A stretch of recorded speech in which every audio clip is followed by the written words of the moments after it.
Well, very good morning on the 3rd of September. It's about 9:45 and I'm down in the south of Bute. That's Goat Fell on Arran. Just managed to get a glimpse.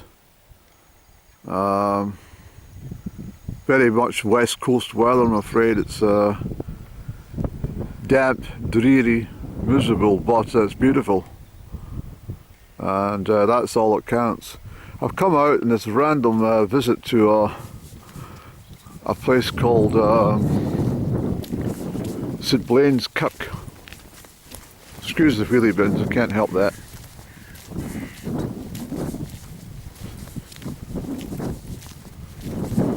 So it's a bit breezy. There's the old kissing gate. A monastery is said to have been established here by St Catan in the 6th century. Though this site takes its name from Catan's nephew, St Blane, the chapel within the lower burial ground, the fragmentary remains of cells against the rock face and enclosure wall could date from this period. The monastery, that's not very well recited, Andrew. That's not very well spoken, that. The monastery was probably destroyed by the Vikings around 800. The church in the upper burial ground possesses fine 12th century craftsmanship, cared for by Historic Scotland. Yes, I have to say that if I had spoken like that at a debating society, I would have been booed off the bloody platform. You need to be, your delivery of any speech should be broken and understood, not rattled off. I find that quite a lot at the churches over the years, stretching right back to when I was a child. Is sometimes you get someone from the congregation who's invited up to read a little scripture, and they rattle it through. It's a sort of nervous disposition they have, and they feel that if they speak quicker that it'll calm their nerves, but it doesn't. It makes it all a kerfuffle. But cars parked down there. It's quite a distance up to the I just saw a sign that says St Blaine's Church. I thought, well, that's an invitation, Andy. So we'll switch off till we get up there, Andy. Good morning. Excuse me, you could tell me the correct way to St Blaine's Kirk, could you? Which way? Oh yes, I'm right after all, thank you. There it is in the distance, Andy. And unbelievably, in this wilderness, there's a bloody somebody up there, there's a strimmer. I mean, I think there's only bloody one farmhouse in the last, well, there's another house way over there, but how on earth could you be such a remote location and find some bloody... Well, we'll find out when we get up. So here we are, St Blaine's Church notice. And exactly when Christianity arrived in the Isle of Bute is unknown. And you're not far from Ireland here. The Firth of Clyde moves into the Irish Sea and we're only less than 100 miles. The survival of several carved stone crosses and early chapel sites dedicated to saints like Ninian, Marnock, Adam and Keaton. Well, there's too much to read, Annie. I'll do some research about this. Crikey, there's not one strimmer, there's bloody two on the go. Look. How on earth could I have judged it so badly to come to this site and by Historic Scotland and find two bloody strimmers on the go? Reminds me of my own cul-de-sac.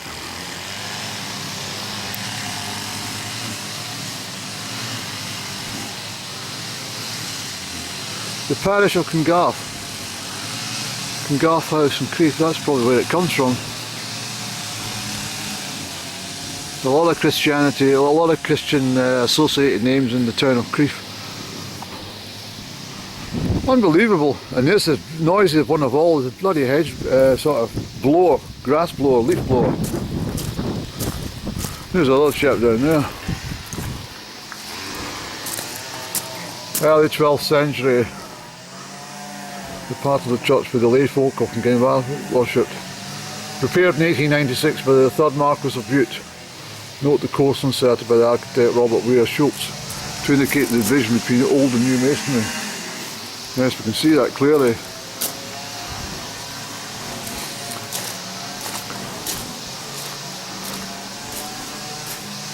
This is 12th century, and it is very old.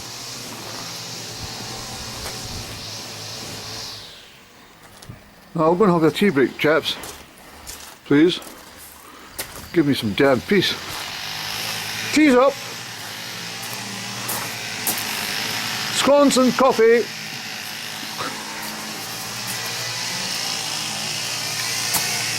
This part of the church reserved for the clergy replaced the original and smaller 12th century jar. I mean, this is unbelievable.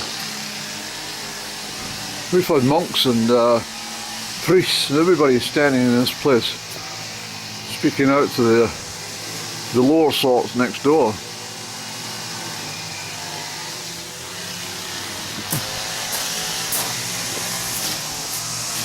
This is bloody incredulous. Oh, there's a graveyard as well, Eddie.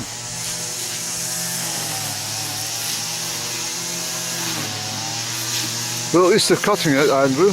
That's the main thing. They're keeping it tidy for people like you coming to visit. Well, a very remote place to be. The water of the Firth of Clyde at the end there, over to the Irish Sea. Well, it's the waters that separate Bute and Arran. That way for the mainland, don't you? Well, there we go. Well, at least one thing that's been discovered here today, more than anything about the 12th or 14th century relics, is just how bloody noisy streamers can be. This is why I phoned the council and said, well, I made a complaint. I said, do not cut outside my bloody house on a Sunday. It's the Lord's Day and I don't want it. And they came back again on a Sunday and I went off my bloody head. And I told the guys to stop the bloody machines and piss off. They said, we've got to do what we've got to do, Andy. I said, I don't give a shit. Just stop and get away. So they did. They stopped all the bloody machines and went away. And then I phoned the council the next day, told them. So they haven't come back. I suggest everybody should call the local council and tell them not to cut grass on a Sunday.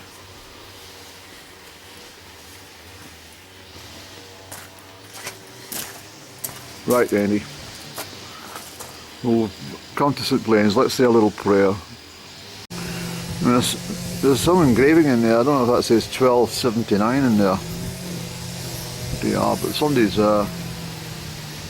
what is it, 1979 perhaps, maybe. That's more fitting. There we go. So they couldn't have chosen a more secluded spot to bring Christianity to Bute. I mean, this is totally remote from everything. You would not know, if there wasn't a signpost, you would not know this was here, ever. So I'm very pleased I came along all the same. It's just something very random for me to do, but that's just life. And,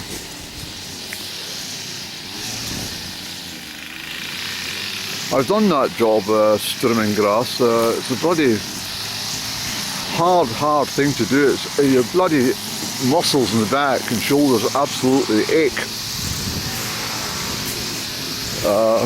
You never get used to it. The body doesn't like that position, holding a bloody strimmer. Yes. I think I'm invisible. These chaps have seen me a couple of times. They haven't even bloody waved or acknowledged me. I actually think I'm invisible. Because they didn't, I mean, they looked over, but they didn't fucking, how you getting on, or give me a little Well, he's having a cigarette break anyway. All right there. Oh, I wonder if he sees me. Hi, buddy.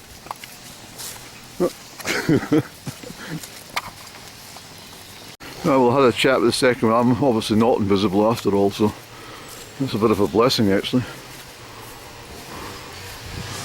Thank you, St. Blane's. But as I say, these early Christian pioneers, they crossed that water with nothing more than faith and come to set up, and they had to go and gather all that stone to build that fantastic stonemason. So they were, not just great clergymen, but brilliant stonemasons. I suspect that's where they would have grown their vegetables and stuff in there, kept their animals and that. Totally self-sufficient, any. Well, I don't know if I'll load this one because it's a bit jumpy about, but we'll try. We'll see what happens, eh? Just because I am here, start again, just because I am here, I think it's worth just mentioning. I'm standing here, and I've been up all around this bit. The strimmer, one strimmer's up there, and the other strimmer's down here. But so incidentally, there's a well. That area that's enclosed, which I suggest it could be for the crop growing, well, not that far behind is the well. I didn't see the well. I think I might go back up and have a look. And but interestingly, that's probably why they've chose this place. They've discovered water, fresh water, and therefore they've chose this site. But just going back a bit, Blane, I thought this immediately. I thought Blane, St. Blane's Church. That must be Dunblane. So it does say, in time, Blane, known as the Mild, moved eastward to Pictland. It is there that he specially remembered, particularly his foundation beside the Allan Water, which was to become Dunblane Cathedral. But Catan is more remembered in Argyll, in places like Ardchatton, which I've been to, at the Priory, by Loch Etive, I don't know if you remember that, and Kilchatton in Jura. Isn't that interesting? In that church I went to, Kilcrennan, and Kilchatton Bay is just over that way, which was down yesterday in the bus. God, it all ties in, doesn't it, Andy?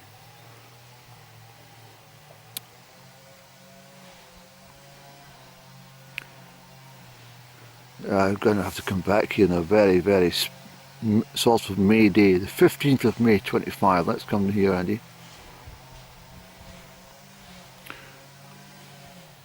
I'm just going to pop up and see if there is any sign of that well, just because I'm here anyway. So if that's the area I think that was separated for growing the crops, the well has to be in here somewhere. The stone, this looks like a...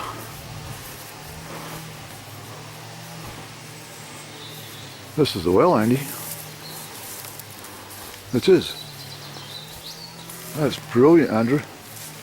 Look.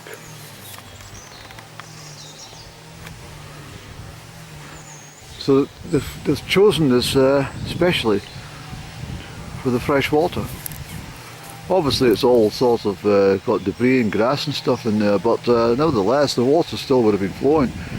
That's been put on perhaps at a later date, but this would have been a circular traditional well with a pail going in and collecting the water for all sorts. That's brilliant, eh? So we had better luck finding this well just because it was met, but still couldn't find that well of down in the farm down in Strathfillan. What do you call it again? No. Well, St. Fillan's Holy Well, St. Patrick's Well.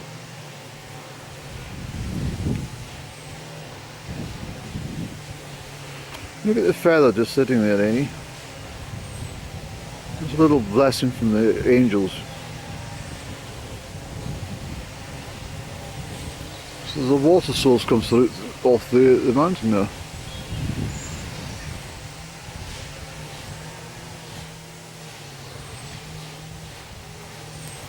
This is beautiful.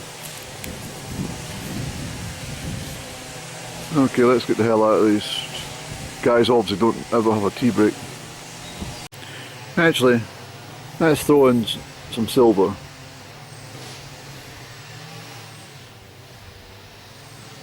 God bless St. Blane.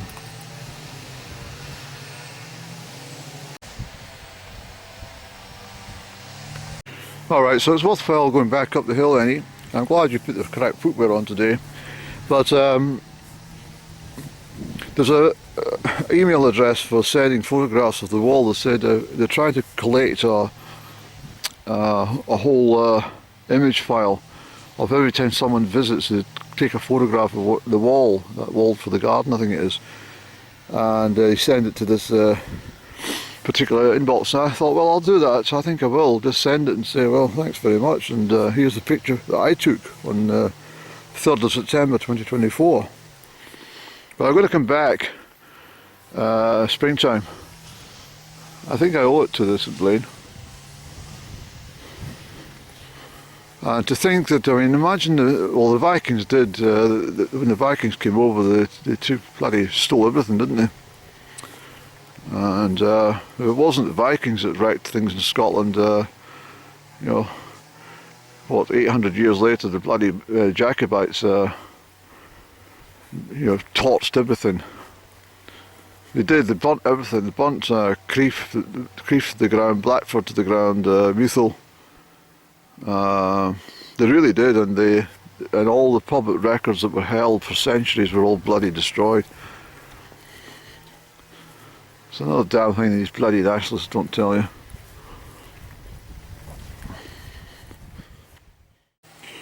There is a good chance that the kirk was set on fire by the Vikings, but it's a church and chapel combined. Well, it is a chapel. It's obviously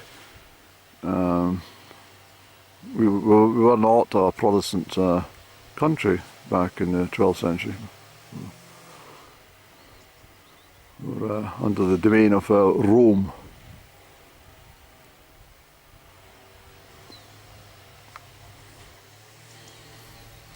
And the strange thing is, though, the Romans bloody hated the Christians,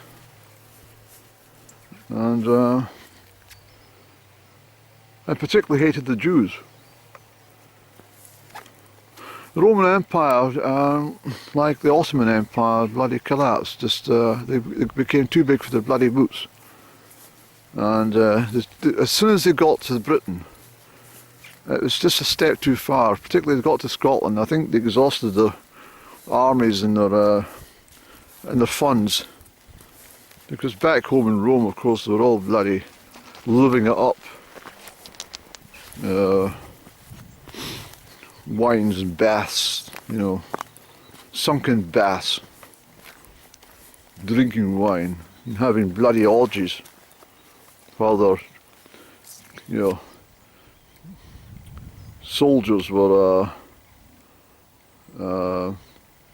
sleeping in Fendach. Look at R90.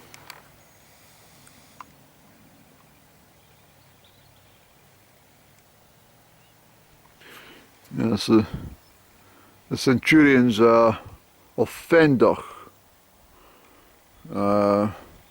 You've probably met some sheep when you were at Dalmally Show. I'm almost sure of the Fendach direction, or at least Glenogle. Have you ever been to Glenogle? Glenogle. Glenogle.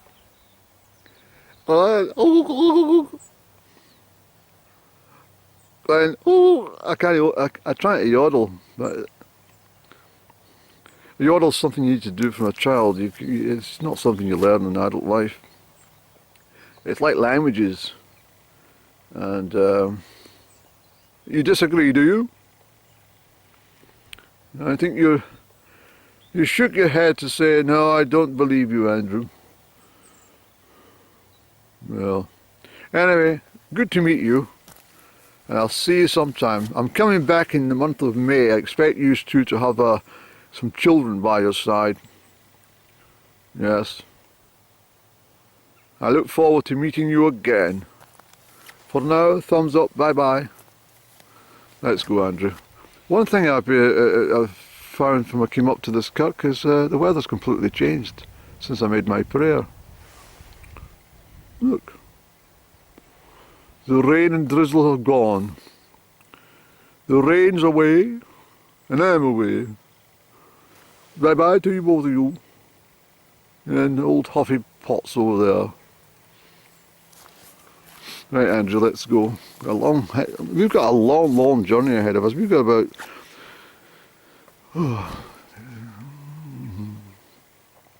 at least 170 miles, any. No rush. No rush at all. And we're going to stop off in Rossi for a little bit of bacon roll and coffee, I think. Yeah, we've done not bad.